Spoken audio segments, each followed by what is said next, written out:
The issue of power plant siting is one that is very dear to me. I represent a Senate district that produces over 60% of the electricity that powers New York City on a daily basis. For some reason, the power industry has decided that Western Queens is among the most welcoming places for its facilities. Unfortunately, that has some significant health consequences for the people that live there. Senator Diaz referenced the high asthma rates in the South Bronx.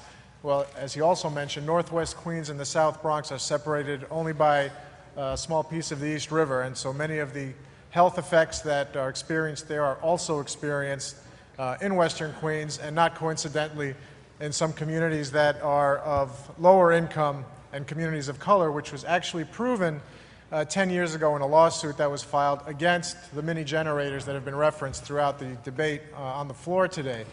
The 80 megawatt threshold is significant for me because it was an agency of our government, it wasn't even a private company, that exploited that loophole 10 years ago and dropped 11 79.9 megawatt facilities throughout the city of New York, completely avoiding scrutiny under the then existing Article 10.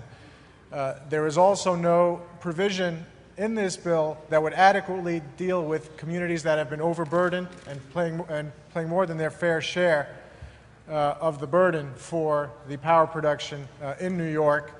I would prefer to see something in the bill that would insist upon a net emissions reduction in communities that are overburdened, should there be any new facilities approved. I would prefer to see the threshold number reduced from 80 megawatts to protect these communities.